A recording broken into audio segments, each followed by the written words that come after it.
ఇక బులెటిన్లో మరొక బ్రేకింగ్ అప్డేట్ చూద్దాం. గుజరాత్ లో చాందీపుర వైరస్ కలవర పెడుతోంది. సబర్కాంతా జిల్లాలో చాందీపుర వైరస్ సోకి 4 పిల్లలు మృతి చెందారు.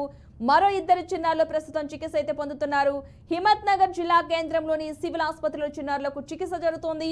చాందీపుర వైరస్ కేసుల్లో జ్వరం లక్షణాలు కనిపిస్తున్నాయి. ఆ వైరస్ సోకిన వారికి ఫ్లూ లాంటి లక్షణాలు కూడా ఉంటాయి. తీవ్ర స్థాయి ఇన్ఫెర్టిలిటీస్ కూడా వస్తోంది. దోమలు, పురుగుల ద్వారా కూడా ఈ వైరస్ వ్యాప్తి చెందుతుంది. 6 చిన్నారులకు చెందిన రక్తపు నమూనాలను పూణేలోని నేషనల్ ఇన్స్టిట్యూట్ ఆఫ్ వైరాలజీకి పంపారు. ఆ శాంపిళ్ల ఫలితాల కోసం ఎదురు చూస్తున్నట్లుగా సబర్కాంత జిల్లా ఆరోగ్య శాఖ అధికారి రాజ్ సుతారియా తెలిపారు.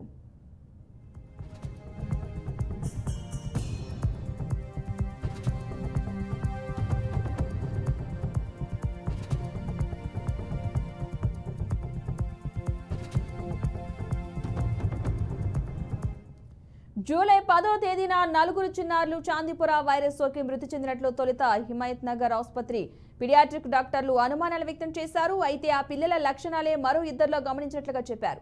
చాందీపుర వైరస్ వల్ల మృతి చెందిన వారిలో ఒకరు సబర్కాంత్ జిల్లా వాసి కాగా 2 ఆరావళి జిల్లా వాసులున్నారు. 4 చిన్నారులు మాత్రం రాజస్థాన్కు చెందిన వ్యక్తి. ప్రస్తుతం చికిత్స పొందుతున్న 2 కూడా రాజస్థానీయులే. ఇక అదేవిధంగా నిర్ణయాత్మక చర్యల్లో భాగంగా ప్రభావిత ప్రాంతాల్లో రెక్కల పురుగులనైతే చంపనున్నారు.